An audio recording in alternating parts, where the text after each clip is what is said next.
Abra sua Bíblia no livro, no Evangelho de João, capítulo de número 14. Evangelho de João, capítulo 14.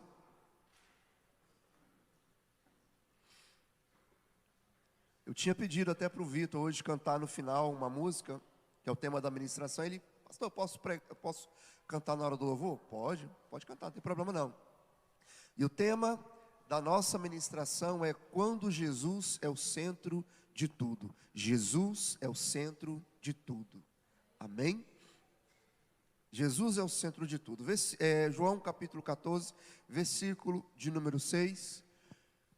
Vai ser uma pregação que eu vou usar alguns textos, mas eu quero que você compreenda o que eu quero falar hoje a respeito disso. Isso eu prego uns 40 minutos e depois nós vamos cear em nome de Jesus. Diz assim, Evangelho de João capítulo 14, versículo 6. Disse-lhe Jesus: eu sou o caminho e a verdade e a vida. Ninguém vem ao Pai senão por mim. Eu sou. Jesus começa esse texto dizendo: eu sou. E essa palavra eu sou, nós vemos ela aparecendo lá no livro de Êxodo, mais especificamente, quando Moisés tem o seu encontro com Deus, e ali Deus revela o seu nome, diz eu sou, que é o tetragrama, o Y, H, W, H, ou Yod, Vav, Re, Yod, se eu não me engano, eu acho que essa que são as palavras em hebraico, que é o mais conhecido como Yahvé. Amém? Parece uma respiração, tipo um sopro, tipo existência, que no original significa eu sou o que sou.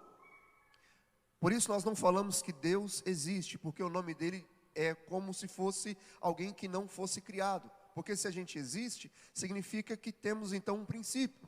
E a Bíblia diz que Deus não tem princípio nem fim de dias. Ele existe porque existe. É tipo, eu sou antes de tudo. E serei após tudo, eu continuo. E Jesus Cristo aqui, nós vemos ele usando a linguagem inspirada ao dizer o seguinte: eu sou. Quem está aqui com vocês é o eu sou.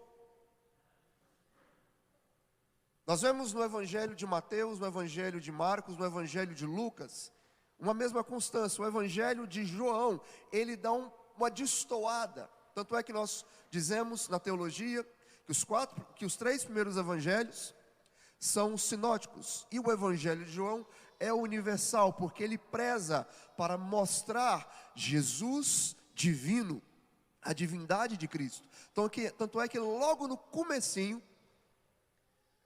logo no primeiro capítulo, já começa falando: no princípio era o verbo, e o verbo estava com Deus, e o verbo era Deus. E nós vamos vendo que Jesus é o verbo. Se o verbo era Deus, então Jesus era Deus. E Jesus está falando aqui: eu sou.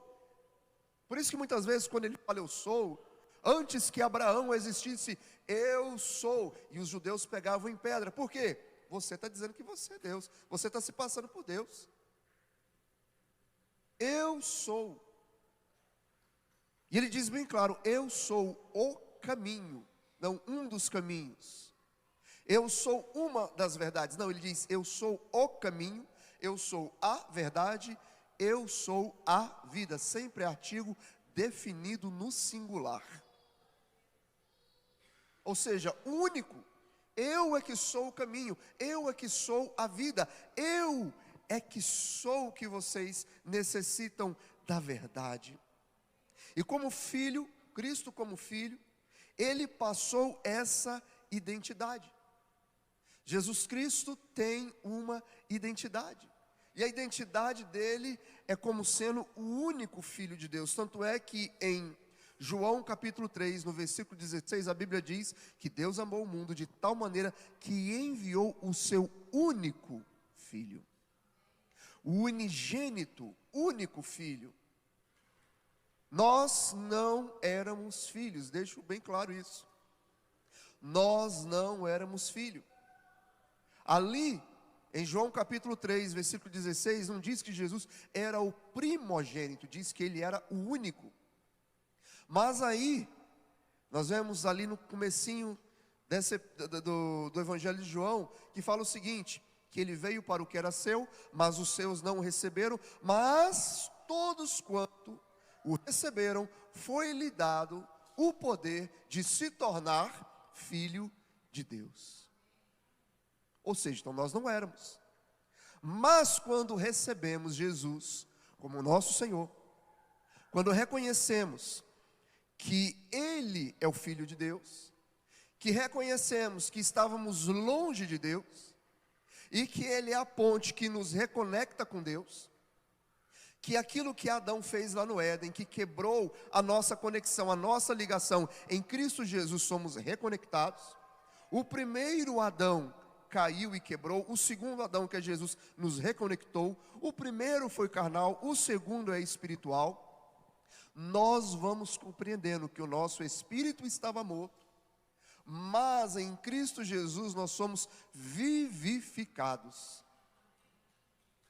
E quando somos vivificados, o seu Espírito vem em nós, e somos renovados, ressuscitados em Cristo, no sentido espiritual por enquanto, teremos a ressurreição no corpo, e aí nascemos de novo, não mais da carne, mas nascemos agora do Espírito, e nos tornamos então filhos de Deus. Está me entendendo? Então não existe salvação, não existe conexão com Deus, se não for por meio de Cristo. Entenda isso. E Cristo é o centro de tudo. De Gênesis a Apocalipse, nós vemos Cristo. Nós vemos Cristo ali dizendo, façamos o homem como nossa imagem e semelhança. Não diz, eu faço, façamos. Vemos Cristo ali com o Pai. Vemos ali no sacrifício simbólico de Isaac a figura de Cristo. Nós vemos ali o sacrifício simbólico quando Deus tira, depois da queda, aquelas folhas que Adão e Eva tentaram se cobrir, e faz um sacrifício. Vemos ali o sacrifício. Vemos o sacrifício ali desde Abel, tanto é que Jesus fala que Abel foi um profeta, porque a oferta que ele fez simbolizava o sacrifício de Cristo. E é por isso que em Apocalipse nós vemos falando, Cordeiro que foi morto desde a fundação do mundo. Nós vemos Cristo em Gênesis e vemos Cristo em Apocalipse, do primeiro ao último livro da palavra de Deus. Tudo, Jesus é o centro. Não é eu, não é você, é Jesus é o centro. Porque a Bíblia diz, tudo foi feito por meio dele e para ele. Ele é o centro. Agora eu te pergunto, quantos estão se esquecendo disso? Que Cristo não foi feito para o louvor da sua glória, mas nós fomos feitos, fomos criados para o louvor da glória dele.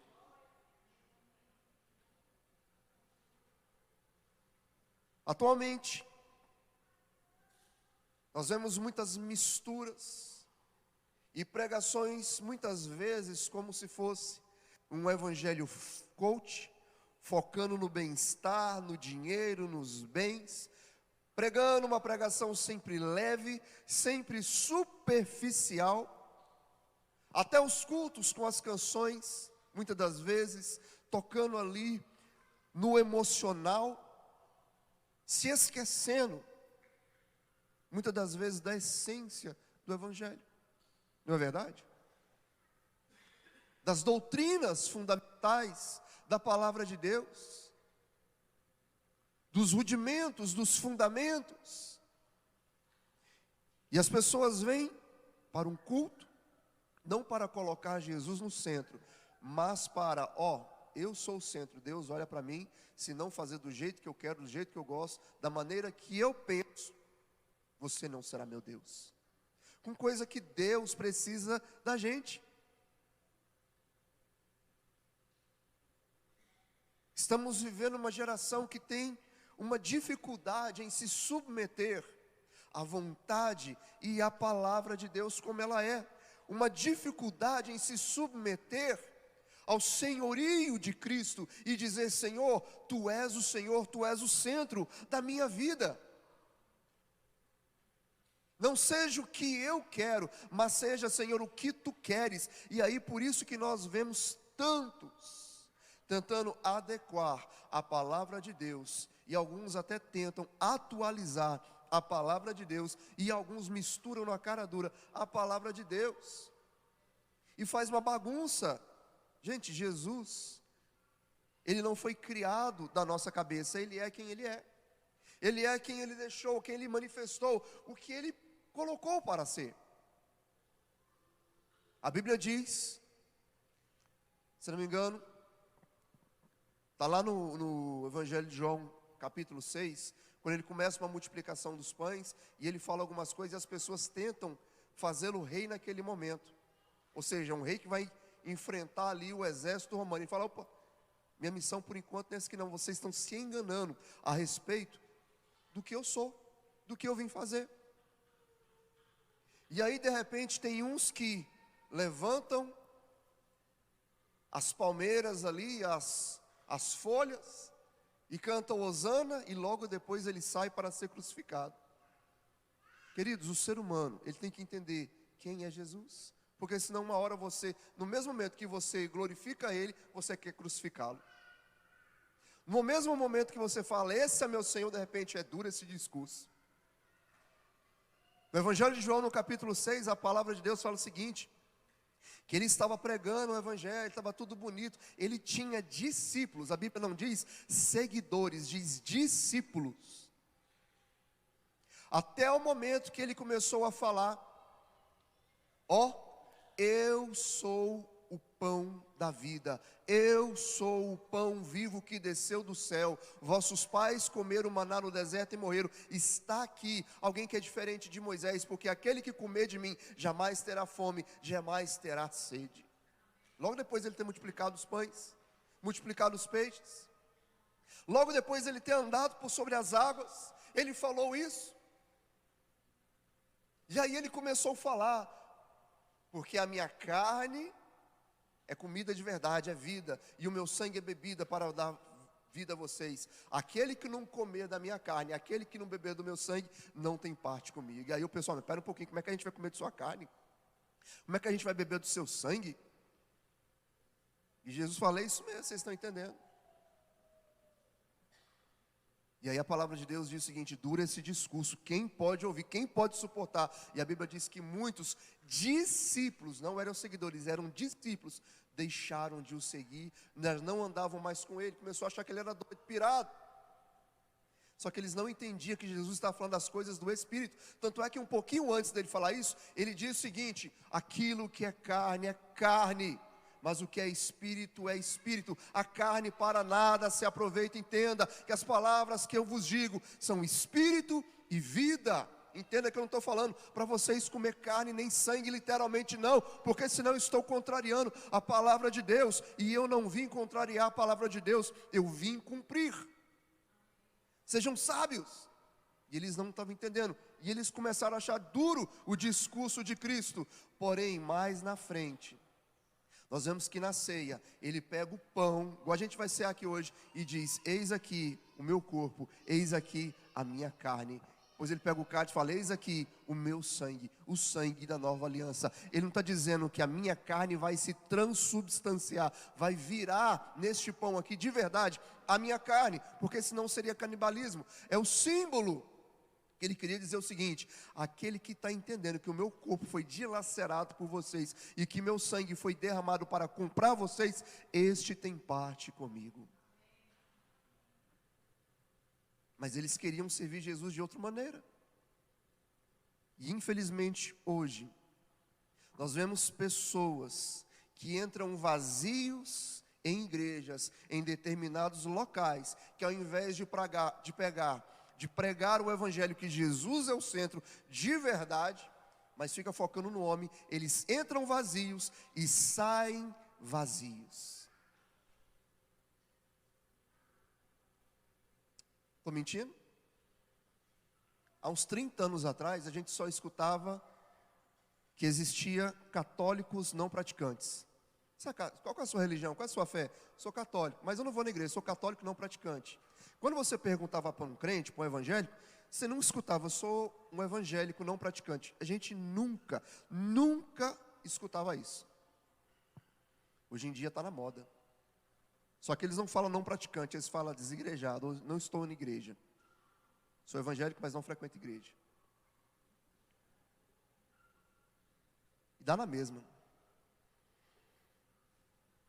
Nós não fomos chamados para viver, para servir Jesus em casa. Fomos chamados para viver e para viver o Evangelho, servir Jesus em comunidade.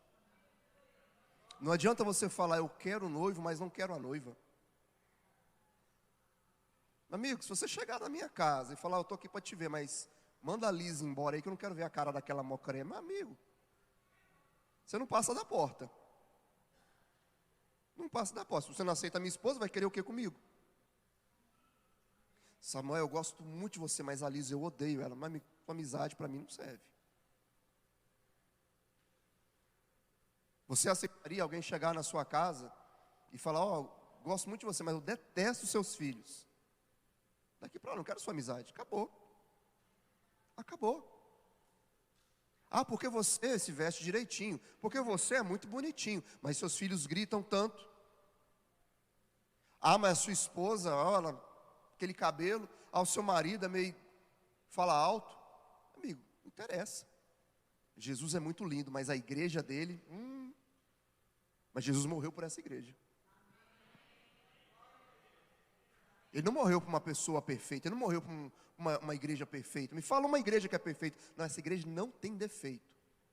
Você pode ir para qualquer lugar. Igual eu estou falando, gente, São José dos Campos é maravilhoso. A igreja lá, a Batista das Cidades, o pastor Calito é uma bênção. Mas se eu ficar lá um mês, eu vou achar muitos defeitos. Porque onde tem ser humano, tem defeito. Até o seu príncipe encantado, a sua princesa. Quando você casa, ai meu Deus, que linda, lua de mel. Um ano depois, a coisa deve ter mudado. É ou não é?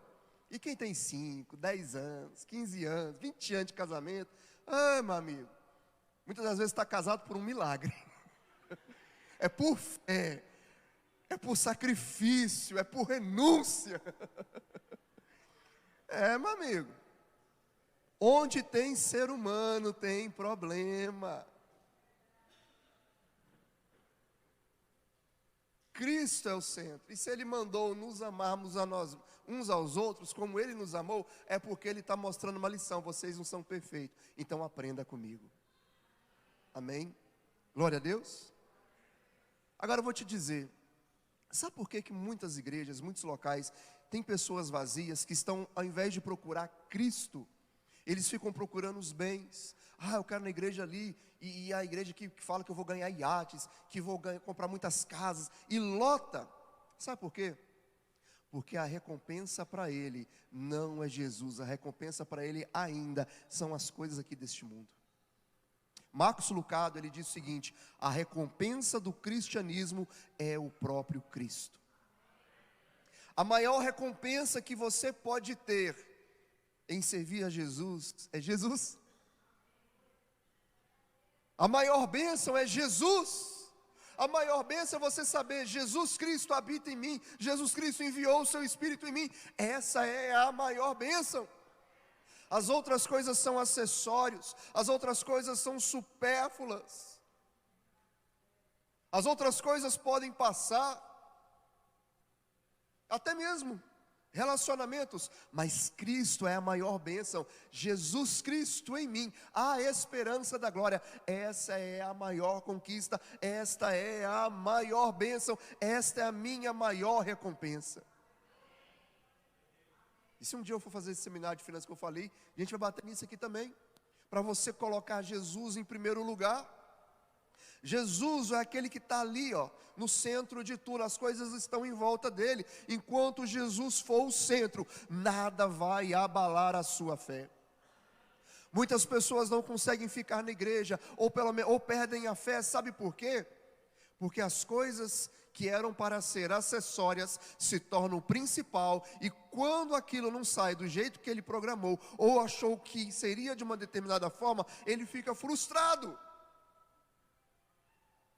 Mas se a sua expectativa maior é Cristo, Cristo jamais vai te decepcionar, Cristo jamais vai te frustrar nas suas expectativas.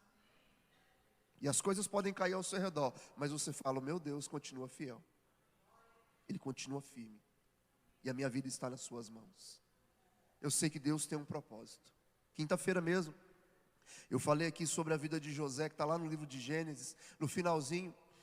E ele ficou 20 anos exilado da sua família, sendo que ele foi enviado para uma terra como escravo, vendido pelos seus irmãos.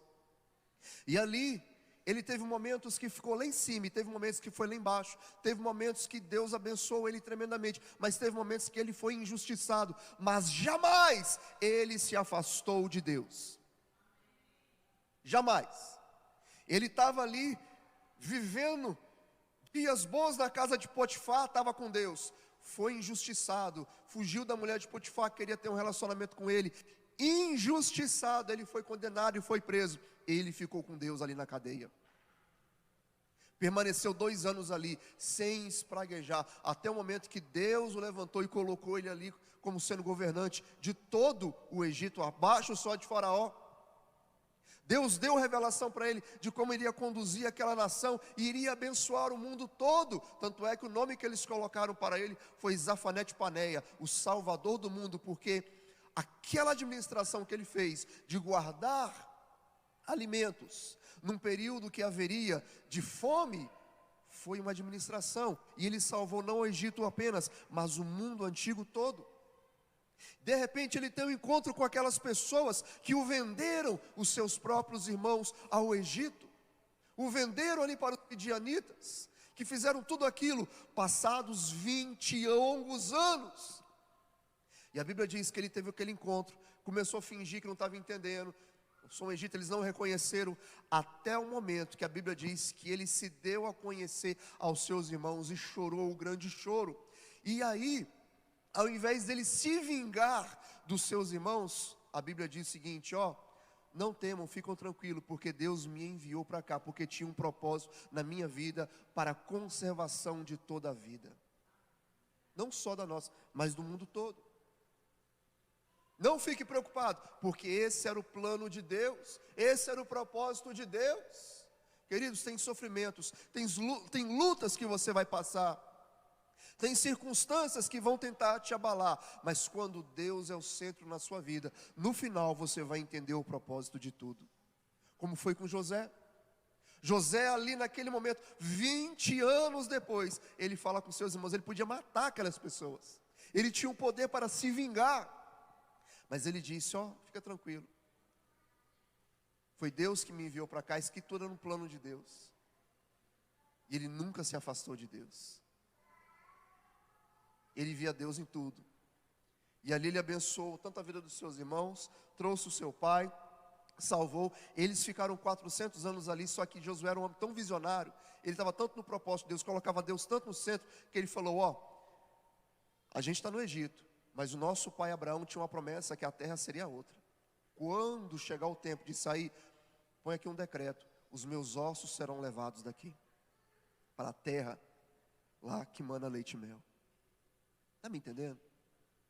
Quando Deus é o centro, você não fica preocupado com as demais coisas. Amém? Aleluia. Porque você vê que Deus, o que Ele tem, o projeto dEle, os sonhos dEle são sempre maiores e melhores. Leia depois Isaías capítulo 55, versículo 8 em diante. E em Hebreus capítulo 1, versículo 3 diz assim: o Filho é o resplendor da glória de Deus, a expressão exata do seu ser, sustentando todas as coisas por sua palavra poderosa. O que eu estou querendo dizer com este texto? Não reduza Jesus a uma necessidade física e momentânea.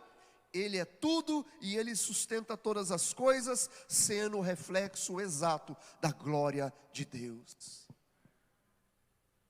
Ai, meu Deus do céu, meu casamento não está dando certo, não deu certo, meu filho ficou doente, fiquei desempregado, está tudo dando errado na minha vida. Não reduza Jesus a uma necessidade física. Paulo e Silas estavam presos lá no livro de Atos, estavam glorificando a Deus. Pedro estava sendo perseguido, estava glorificando a Deus. Paulo, ali no final da sua vida, já sabia que ia ser morto, estava glorificando a Deus. Não reduza Cristo, não reduza Jesus, não reduza a glória de Deus a uma coisa momentânea deste mundo, desta era. Cristo vai além, muito mais além. A morte não é o fim para aquele que tem Jesus, e nem um momento de luta é o fim para nós, porque nós sabemos que Deus é poderoso para nos levantar do pó. Amém? Deus é poderoso para nos sustentar, Deus é poderoso para nos colocar em outros lugares altos. Ele sabe daquilo que nós necessitamos, mas nós devemos confiar nele. Amém? Glória a Deus. Jesus é tudo ou Jesus é nada em nossa vida. Todos os nossos propósitos devem convergir a Cristo. Temos que ter um relacionamento íntimo com Deus, um relacionamento familiar. Ou Jesus é tudo, ou Jesus é nada. Não tem como você servir Jesus pela metade. Ou é tudo, ou é nada. Entenda isso. E quando Jesus é o centro da sua vida, eu quero falar algumas coisinhas. Talvez não vou falar tudo que eu tinha anotado ali, por causa do tempo. Mas eu quero deixar algumas coisinhas para você refletir. Quando Jesus é o centro, quando Jesus é o seu tudo, você tem o entendimento que você recebeu o perdão dos pecados. Amém? Estamos num dia de ceia, e que você se lembre disso. Mateus capítulo 1, versículo 21, a Bíblia diz assim: e ela dará à luz a um filho, e lhe deverá dar-lhe o nome de Jesus, porque ele salvará o seu povo dos seus pecados. Amém? Diga assim: eu sou perdoado. Eu sou perdoado. Queridos, quando nós confessamos os nossos pecados, Ele é fiel e justo para perdoar os nossos pecados e nos purificar de toda a injustiça. Está lá em João isso.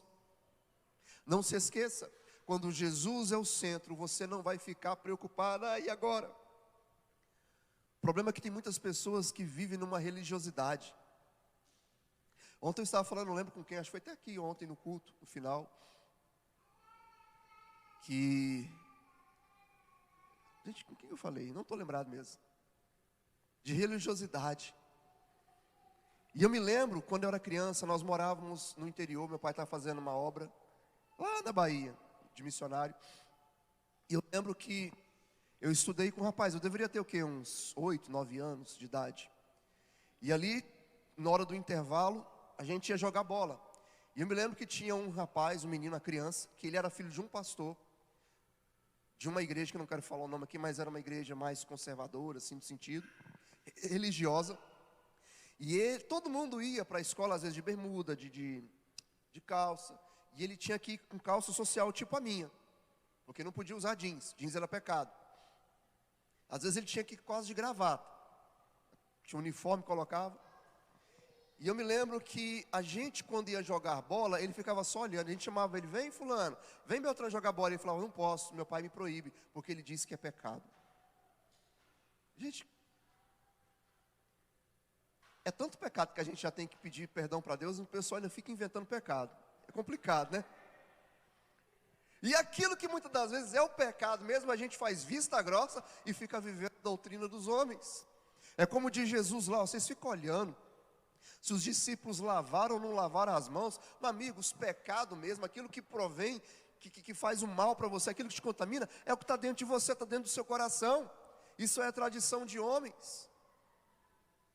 Gente, Jesus Cristo nos libertou. Amém? Seja das amarras do pecado, das obras da carne, como também das amarras da religiosidade, que é uma praga muitas das vezes no meio cristão.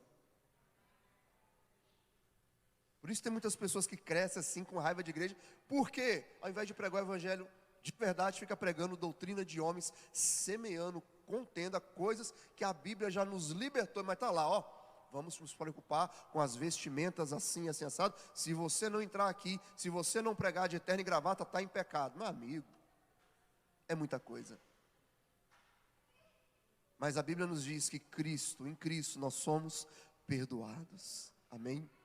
Queridos, em Cristo, quando Cristo é o centro de tudo, nós somos curados. Tiago, capítulo 5, versículo 16 diz: portanto, confesse os seus pecados uns aos outros e orem uns pelos outros para serdes curados. A oração de um justo é poderosa e eficaz.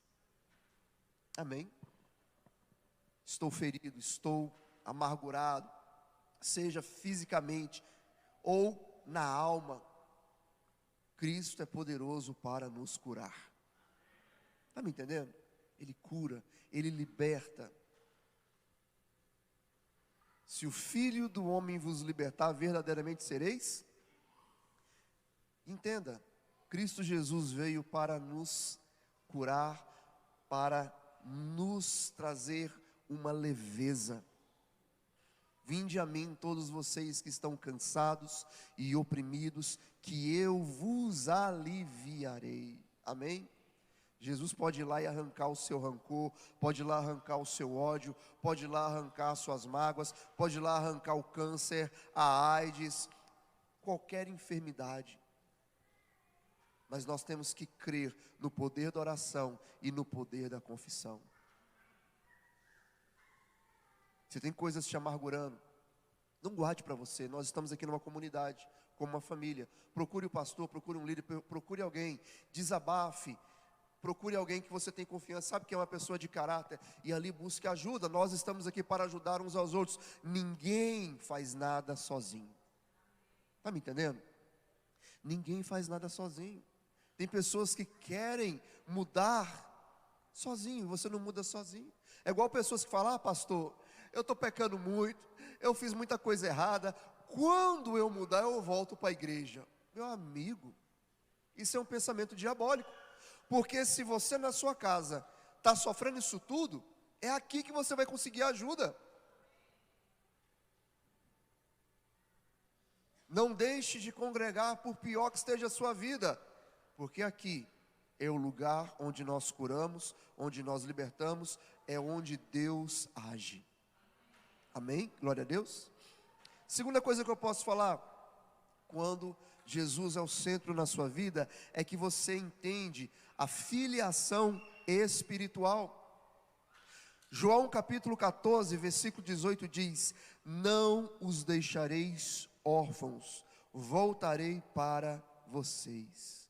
Queridos, não é uma prática religiosa, mas é um relacionamento, é você entender que você é filho de Deus. É como eu disse aqui na introdução, que todos quanto o receberam, foi lhe dado o poder de se tornar filho de Deus. Então você não é mais órfão. Eu não sei se você conheceu o seu pai biológico, ou se o seu pai aqui na terra foi uma tragédia, mas entenda que em Deus você tem um pai amoroso que é o seu verdadeiro pai. Você não está órfão. Jesus mesmo disse: ó, voltarei para a casa do meu pai, vou preparar-vos morada, porque na casa de meu pai há muitas moradas. Nós não somos órfãos. Você entende que você é filho. Queridos, ser filho não é ser religioso. Tem pessoas que parecem numa religiosidade. Ai meu Deus do céu, eu vou fazer isso, eu tenho que orar. E começa a espiritualizar tudo quanto é coisa. Queridos, filho, ele conversa com Deus em qualquer lugar, em qualquer hora. Ele sabe o que está no coração do Pai. Ele conhece o Pai. Amém? Você entende como é que funciona? Você tem o conhecimento da palavra. Você sente que Deus está ali presente contigo, que você é protegido. Queridos, tem pessoas que ficam com cabeção com qualquer coisa. O brasileiro ele é muito místico muitas das vezes, e vem para a igreja com misticismo dentro, e começa a achar que muitas das vezes que Deus ali é aquele Deus que não está olhando. Não, o nosso Deus está conosco e Ele é poderoso para vencer, para nos proteger contra todo mal. Amém? Glória a Deus. Outra coisa, você descobre alegria plena. João capítulo 16, versículo 24. Agora vocês não pediram nada, até agora vocês não pediram nada em meu nome. Peçam e receberão, para que a alegria de vocês seja completa. Escuta o que eu vou te falar. Quando Jesus é o centro na sua vida, você tem alegria. Crente de cara amarrada, emburrado, que só vive reclamando, está faltando Jesus na sua vida, seu centro. Eu estou aqui e vou reclamar de tudo. Eu vou reclamar do irmão, eu vou reclamar do gato, eu vou reclamar do cachorro, vou reclamar da minha mulher, vou reclamar do meu carro, vou reclamar do meu serviço, vou reclamar do teto da igreja, vou reclamar ali do ponto de ônibus que não colocou lugar certo, e reclama de tudo, está sempre agoniado.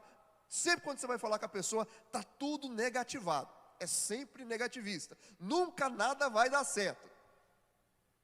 Querido, está faltando Jesus seu centro na sua vida. Amém? Está faltando Jesus seu centro na sua vida. Quem tem alegria tem esperança. Diga comigo, quem tem alegria tem esperança. Amém? Quem tem alegria tem esperança.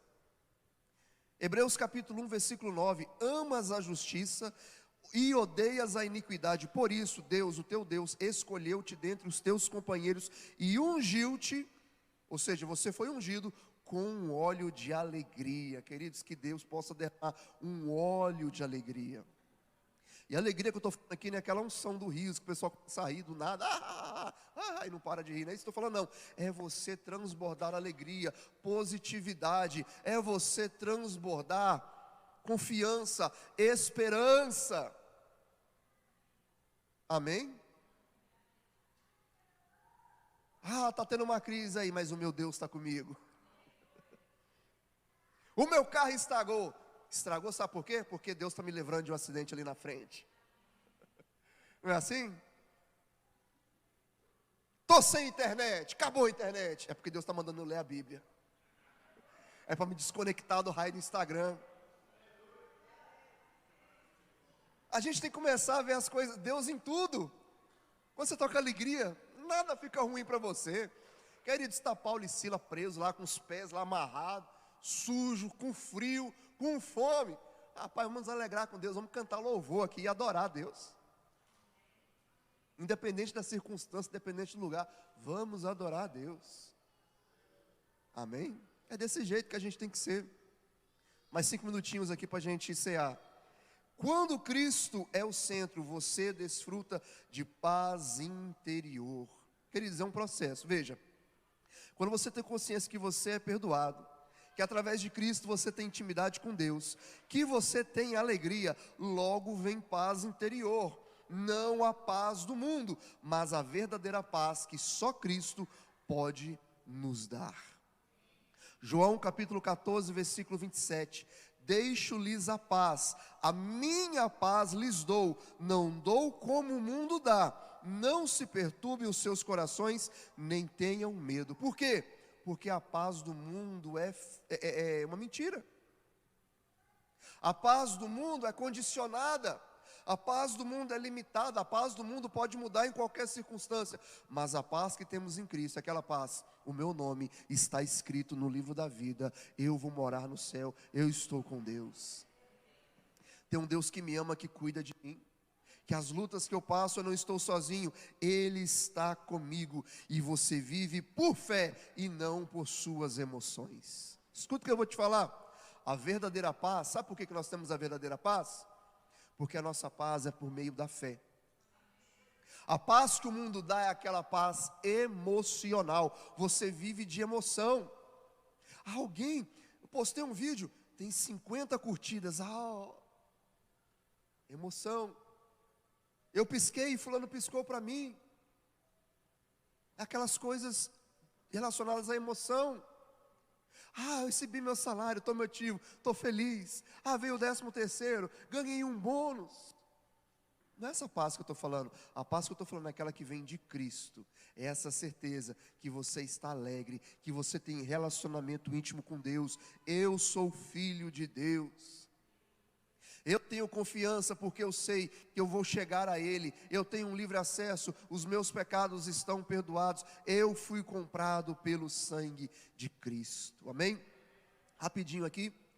Você também encontra proteção contra as trevas. Veja, não podemos ter medo do inimigo, não podemos ter medo do diabo, pois estamos na luz. Amém? Glória a Deus. 1 João capítulo 5, versículo 18 diz: sabemos que todo aquele que é nascido de Deus não está no pecado. Aquele que nasceu de Deus o protege, e o maligno não o atinge. Aquele que é de Deus, está em Deus, o maligno não o... Pastor, fulano de tal fez uma macumba, colocou meu nome na boca do sapo, amarrou 7 vezes, jogou lá no canto. Pega em mim? O que a Bíblia está dizendo aqui? Quer que eu leia de novo? Sabemos que todo aquele que é nascido de Deus, quem nasceu de Deus aqui? Quem é nascido de novo? E não está no pecado. Quem está vivendo em santidade, sua vida em consagração aí, sabe que seus pecados são perdoados, que Cristo Jesus ali, lavou, te purificou. Ainda que você peca de vez em quando, mas você sabe quando você pede perdão, você está limpinho diante de Deus. Aquele que nasceu de Deus, este o protege. Você é protegido por quem? Por mim? Pela Rotan? Pelo Alexandre de Moraes? É porque hoje em dia, se for amigo do Alexandre de Moraes, você é o dono do Brasil, né? Corta essa parte aí, por favor. Corta não, tô igual o moço, vem cá. Vem não, corta mesmo. Amém? Para descontrair aqui. Mas enfim, queridos, é Deus que está te protegendo, não é o homem. Ainda que pode ser o maior carrasco, a Bíblia mesmo diz: não tema o homem que só mata o corpo. Temam antes aquele que tem poder de pegar o corpo e a alma e lançar no inferno. Esse temei, e esse é Deus, queridos. Deus é o poderoso, e Deus, a Bíblia diz que Ele vai pegar o inferno, vai pegar o diabo, os demônios, vai lançar tudo no lago de fogo. Para que eu vou temer o diabo? A Bíblia diz: e o maligno não o atinge. Amém? Glória a Deus. Bill Johnson disse o seguinte: não posso me dar o luxo de ficar impressionado pelo diabo. Não se impressione com o diabo. Ainda que o diabo apresente para você: sou o diabo. Ah, é? Só você? Jesus já venceu de você na cruz. Por favor, tem mais outra coisa para fazer aqui. Tá bom? Rapidinho aqui, 1 minutinho. Você recebe descanso para a sua alma. Você conhece a real prosperidade. Para concluir aqui, conclusão. Já tinha mais 2 pontos para falar, mas pulei aqui por causa do tempo. Concluindo, quando Jesus é o centro, nós temos a convicção que a nossa vida vem dele. Último texto aqui, João capítulo 6, versículo 35.